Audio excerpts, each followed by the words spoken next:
চিরতরে বাতিল হয়ে গেল জমির ভোগ দখল বুঝে চাওয়ার মামলা কিংবা ডিক্রি জারির মামলা।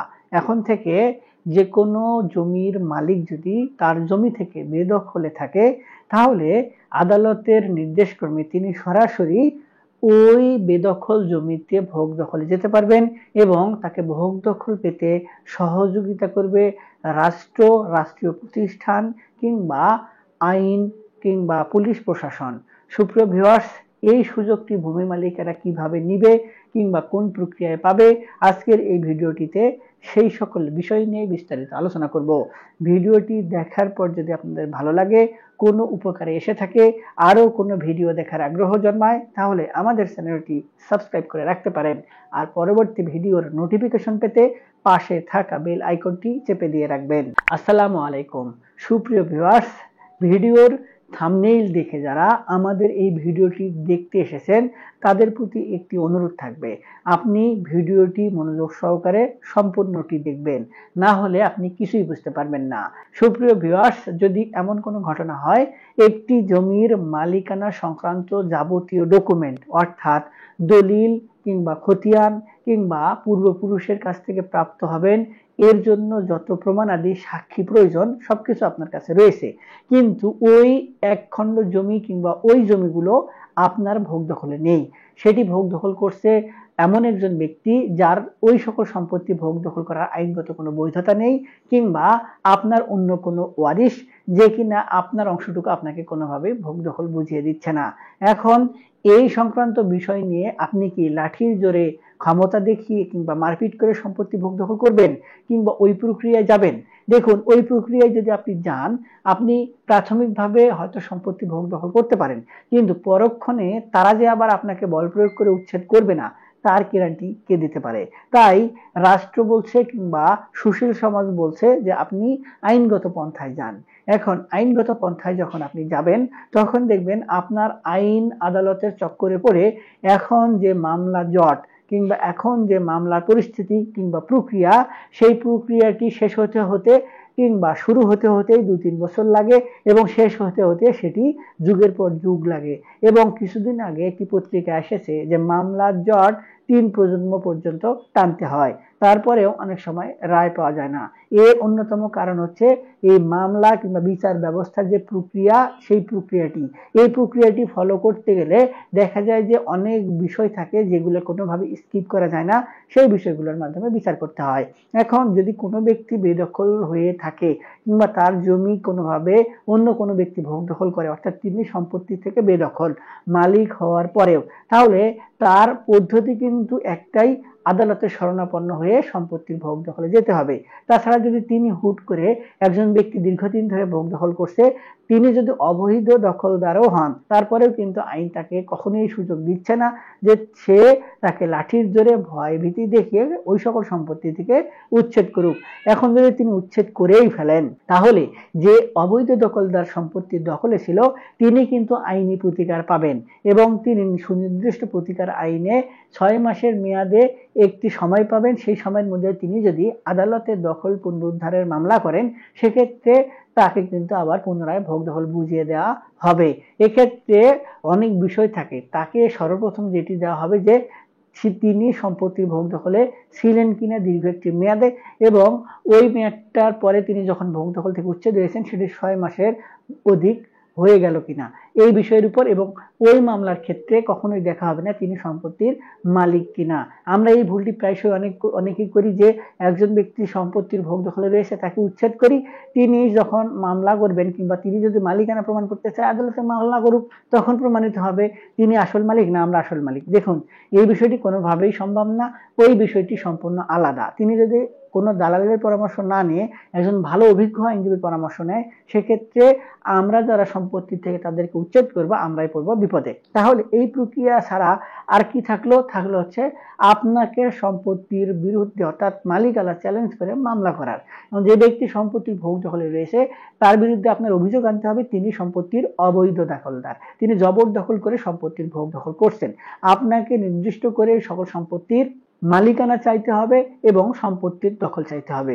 আদালত থেকে আপনার বিষয়গুলো, অর্থাৎ আপনার অভিযোগ, সেই অভিযোগের উপর ভিত্তি করে পরবর্তীতে ওই সকল বিষয়গুলোকে যাচাই বাছাই করে, আপনার ডকুমেন্টগুলোকে যাচাই বাছাই করে যে সকল ব্যক্তি সম্পত্তি ভোগ দখলে রয়েছে তাদের সমন পাঠিয়ে তারা কিসের বলে সম্পত্তি ভোগ দখল করছে সেটি জানতে চাওয়া হবে।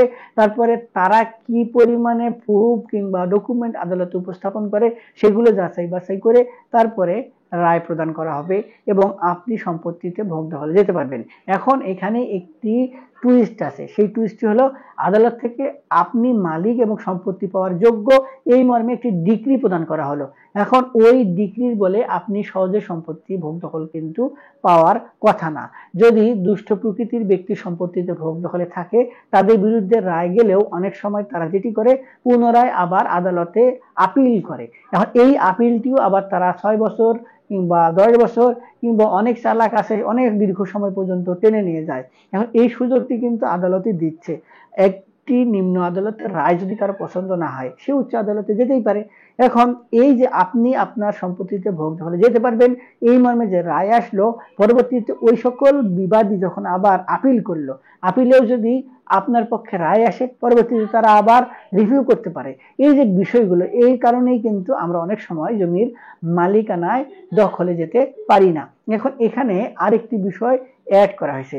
সম্প্রতি আমরা একটি বিষয় নিয়ে ভালোভাবে প্রচার করছি, বিভিন্ন আঙ্গিকে ভূমি মালিকেরা কিভাবে সুযোগ নিবে সেই বিষয়গুলো ভালোভাবে বুঝিয়ে দিচ্ছি। এখানে একটা বিষয় সুস্পষ্টভাবে আমরা অনেকেই জানি না, সেটি হচ্ছে আপনি সম্পত্তির মালিকানায় যাওয়ার জন্য যে রায়টা পেলেন এই রায়টি সহজে আপনি যদি ভোগ দখলে না যেতে পারেন সেক্ষেত্রে আমাদেরকে যে কাজটি করতে হয় সেটি হচ্ছে ডিক্রি জারির মামলা কিংবা রায় জারির মামলা।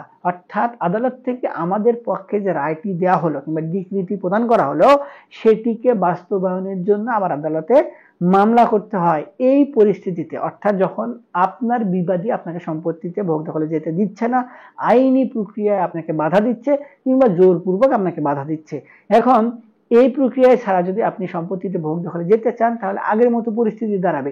আপনার কাছে ডকুমেন্ট রয়েছে, আপনার আদালতের রায় রয়েছে, আপনার সকল পক্ষ আপনার পক্ষে, কিন্তু আপনি সম্পত্তিতে ভোগ দখলে যেতে পারছেন না। ওই পক্ষ অর্থাৎ বিবাদী আপিল করে বসে আছে। এখন তাহলে কি দাঁড়ায়? আপিলে যতদিন রায় হবে না আপনি কিভাবে থাকবেন? সেজন্য আপনাকে যেটা করতে হয় সেটি হলো ডিক্রি জারির মামলা, এবং এই মামলার ক্ষেত্রে পরবর্তীতে আদালত দেখে যে এই ব্যক্তির পক্ষে সম্পত্তির মালিকানা সংক্রান্ত রায়টি এসেছে, এখন তাকে সম্পত্তির ভোগ দখল বুঝিয়ে দেওয়া হোক। পক্ষান্তরে যদি আবার আপিল করা হয় সেক্ষেত্রে ওই বিবাদী পক্ষ আপনাকে কিন্তু এই ডিক্রি জারির মামলার ক্ষেত্রে ভোগ দখলে যাওয়াতে বাধা প্রদান করতে পারে, এবং এক্ষেত্রে যদি অভিজ্ঞ আইনজীবী হয় অবশ্যই আপনাকে বাধা প্রদান করবে এবং আপনি সম্পত্তির ভোগ দখলে যেতে পারবেন না। এইটি কিন্তু একটি অরাজকতা। আপনার পক্ষে রায় আসলে তারপরে আপনি সম্পত্তির ভোগ দখলে যেতে পারছেন না। অনেকের প্রশ্ন দাঁড়ায় যে তাহলে বিবাদীকে সম্পত্তি থেকে উচ্ছেদ করে আমাকে ভোগ দখলে দেওয়া হোক, তিনি যদি মালিক হন এবং আপিল করেন তাহলে তিনি আদালত থেকে রায় নিয়ে এসে আমার সম্পত্তি ভোগ দখলে যাক, আমি আর তখন ছেড়ে দিব। কথাটা কিন্তু অনেকের এমন, কিন্তু বিষয়গুলো এমন হয় না। তাই এই যে আপনাদের যৌক্তিক যে কথাগুলো এগুলোকে প্রাধান্য দিয়ে বর্তমানে দেওয়ানি কার্যবিধি অর্থাৎ যে তত্ত্ব দিয়ে ভূমি ব্যবস্থাপনা করা হয় কিংবা বিচার করা হয় সেই আইন দেওয়ানি কার্যবিধি সংশোধন করা হয়েছে। সেখানে এই যে ডিক্রি জারির মামলার ক্ষেত্রে কিছুটা পরিবর্তন আনা হয়েছে। বলা হয়েছে যে এখন থেকে যখন ডিক্রি প্রদান করা হবে অর্থাৎ আদালত থেকে রায় প্রদান করা হবে সেই রায়টি যদি দখলদারের পক্ষে যায় তাহলে তো তিনি দখলেই থাকলেন, আর যদি বেদখল হওয়া ব্যক্তির পক্ষে যায় তাহলে আদালত যদি মনে করে তাহলে ওই মামলার রায়ের সঙ্গে সঙ্গে তিনি নির্দেশনা দিবেন যে ব্যক্তির পক্ষে রায় গেছে তিনি বেদখল হলে তাকে সম্পত্তির ভোগ দখল বুঝিয়ে দেওয়া হোক, এবং এই রায়টি বাস্তবায়নের জন্য আইন প্রয়োগকারী সংস্থাকে কিংবা যাকে প্রয়োজন, যে ইনস্টিটিউটকে প্রয়োজন সেই ইনস্টিটিউশনকে নির্দেশনা প্রদান করবেন এবং ভোগ দখল দেওয়ার থেকে এবং সম্পত্তির ভোগ দখল সরাসরি বুঝিয়ে দিবেন। এক্ষেত্রে ভূমি মালিকদের আর কোনোভাবে এই ডিক্রি জারির মামলা কিংবা রায় বাস্তবায়নের মামলা করতে হবে না। যদি কোনো ভাবে বিবাদী পক্ষ আবার আপিল করতে চায় তাহলে তিনি সম্পত্তি থেকে বেদখল হওয়ার পরে আবার আদালতে আপিল করবেন, এবং এই বিষয়টিকে অবশ্যই আদালতের সন্তুষ্টির উপর নির্ভর করে থাকতে হবে।